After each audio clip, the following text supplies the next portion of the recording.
Hi there, Zam here from NerdTube. These are my thoughts and spoilers of Alien Earth Episode 7 Emergence. So this really was the shit hitting the fan episode, but not as much as I expected it to be. I thought some of the alternative aliens would have had more of a say in this episode, but really it was just about another xenomorph coming back, and we really needed a xenomorph to come back to a degree. I know some people were saying, you know what, we don't need a xenomorph. Well, I think we do, because this is Alien, and regardless of having other aliens in this, Xenomorph is the king of the castle. So having it back, you know, I was happy. I'm not necessarily sure how happy I am regarding this current Xenomorph, because it seems to be under orders, and Wendy, Marcy, how you want to call her, it seems to be the new alien queen, so to speak. But nevertheless, we got some really gruesome action in this, and I loved it. We had several different plots running around with different groups of people running around, mainly on this island. First of all, we had Marcy, Hermit, and Nibs. I don't know why I'm calling him Herbert. His name is Joe, but everyone else calls him Hermit. I think his surname is Hermit. I have no blinking idea. Joe wants to get rid of these. So he wants to leave the island. He wants to take his sister with him. And Nibs is also on the ride. She's mentally fucked. There was an interesting scene where some of these hybrids, they come across the graves of their bodies. Even though they're not dead, their bodies are obviously. And they came across that, which was an interesting scene. And Nibs, who's had her memory erased, does still remember who she was. And I think that kind of like irks her a little bit here and there, to make a decision and decides to leave. But they don't get to leave by the end of this episode. Boy Cavalier obviously sets up a trap for them by giving them something that they would want to leave on, considering they're on an island, a boat. And that boat ends up being the bait. And when they get on that boat, the military Boy Cavalier has, the security that he has captures them.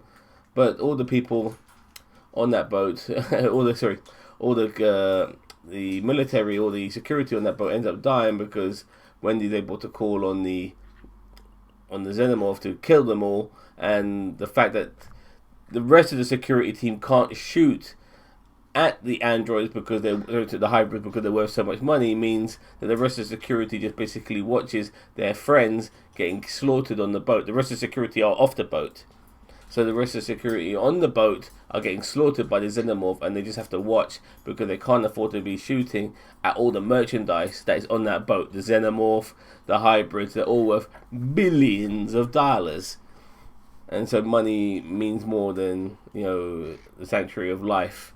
And Boy Cavalier really does come across as a fucking asshole in this, and that's great, because you know you don't want, some characters shouldn't have redeeming qualities, and an eccentric trillionaire is definitely one of those sort of people.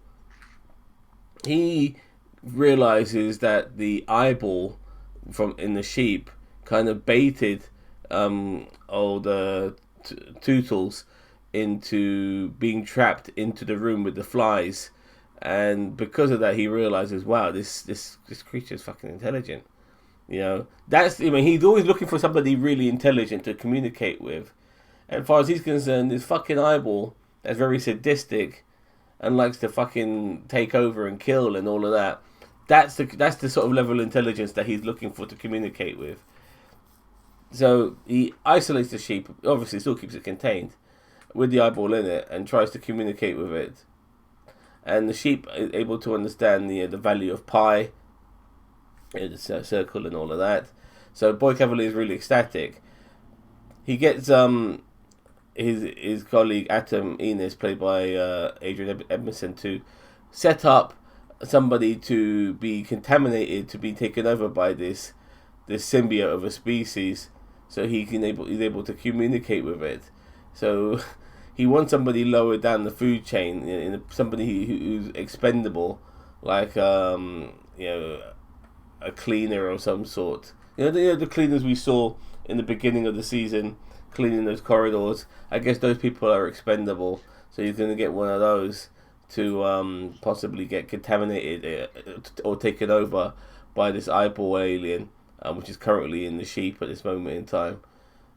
He wants to communicate with it. He also knows, by the way, that there's shit going on his island. There's a xenomorph running around. He knows the xenomorph that Wendy's able to control is currently running around because Wendy was able to set that xenomorph free.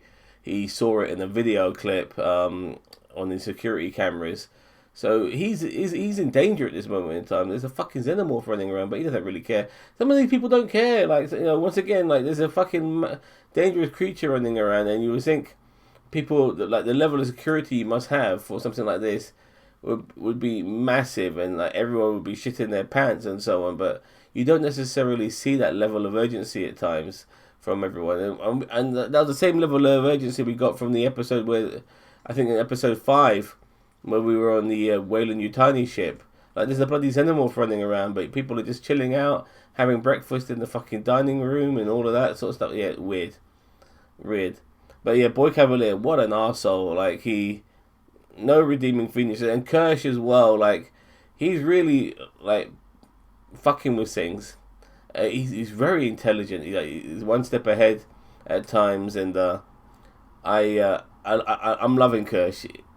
He seems to want some of this chaos to happen. At the same time, he's using it to the best of his abilities to maybe get things done and round up. I think he already knew that Morrow was going to come on the island. He kind of calculated to a degree, and he used all the chaos that was happening on this island with themselves in a way to capture Morrow, because he does. And I'll get to that right now, because our boys, our hybrid boys, and let me just remind myself of their names, because I got it right here. Is it Rashid and Smee? I'm not sure if I got one of them on. I only got one of them on here, but I'll call him Rashid. No, sorry, Slightly. I apologise. Slightly and Smee. They have the doctor with them, Dr. Arthur Sylvia with them after he got his face hit by a hugger. Now, Smee joins them because he catches Slightly in the act. He's just a kid, isn't he? Regardless of him being in this hybrid body, he's not a man. He's just a kid. He fumbles. He exposes the fact that he's got Arthur, with a face hugger on his face. They have no idea really what the fuck's going on. I mean, they're following all. I mean, Slightly only following the orders of Morrow. At the end of the day, he can't see the ramifications of what he's did. But Smee helps Slightly, and they take the body, which is still alive with the face hugger on it, outside into the wilderness of the island, and eventually Arthur, he wakes up. The hugger is off his face. The hugger is dead. They come across the hugger, the two kids do, and it shits them up, and they try to kill it, but it's already dead. And then Arthur's walking around, and he's acting like all fucking zoned out, like he's been smoking the best dope on the planet. But still, he doesn't realize what's happened to him, and they're just walking around together. And eventually, the inevitable happens: that a xenomorph pops out of his fucking belly, and you see it running around the islands, screaming as an infant, and Slightly's really pissed off because he wants that fucking xenomorph. He needs that xenomorph. I mean, that's the whole point of doing everything. He needs to give it to Morrow, because if he doesn't, he's worried about what will happen to his family, because Morrow is going to kill him. Or he said he's going to kill his family and all of that. So that's why he did all of this shit in the first place. But the xenomorph is gone. They're still carrying the body of Arthur Sylvia. As they carry it, they run across Morrow, who's just now come on the island with a whole bunch of military with him as well. And Morrow's pissed. Like, what the fuck is this? Like, I don't want a fucking corpse. I want the thing that was inside the corpse. And as far as he's concerned, those boys have failed him, but he keeps them with him just in case, maybe a bit of insurance or who knows what. But eventually, Morrow does get captured. He gets captured by Kirsch, and Kirsch also has the baby xenomorph inside the container as well. So he has everything Morrow wants. But Morrow, obviously coming for that baby xenomorph, lets himself get get arrested. He doesn't try to fight his way out of it, and I guess he's going to now use this opportunity now that he's been arrested to see if he can get the baby xenomorph by escaping from his, from the grasp of Boy Cavalier and taking the baby xenomorph with him. We'll see if that happens, I guess. But that is pretty much everything that's happened in this episode. And boy, was it really, really fast-paced, action-packed, gory at times with some of the deaths and all of that, and crazy and bizarre, and some of our characters, like when you got somebody like Boy Cavalier who is such a callous human being who doesn't give a fuck about anything. You there's two ways you can go with this character. You can keep him alive, so eventually when he finally does get it might even feel very satisfying.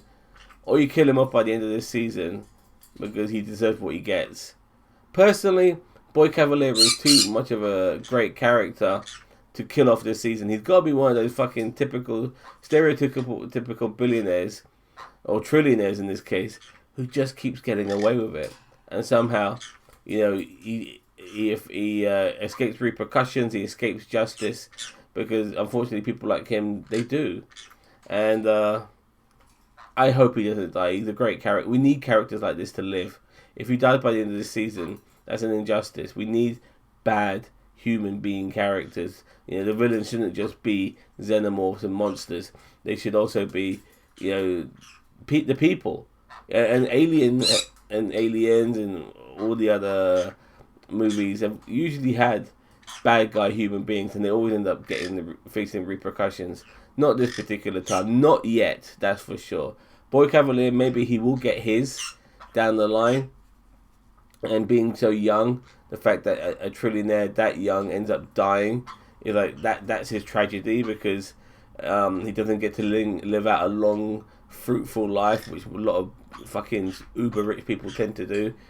They live into their fucking 90s. This guy will die young eventually, but not just yet. There's a few more seasons, I think. We need a Boy Cavalier before he finally cops it. Regardless, that's a great episode. I really enjoyed this episode. 9 out of 10. I loved it. I can't wait for the finale. Is that next week? Is there 2 more episodes? 1 more episode? I have no fucking idea, but I do feel like we're reaching the conclusion of this particular series. So yeah, great stuff. Let me know what you think. Don't forget to like, share, subscribe to NerdTube, the greatest social media channel you never heard of. Take care. Bye bye.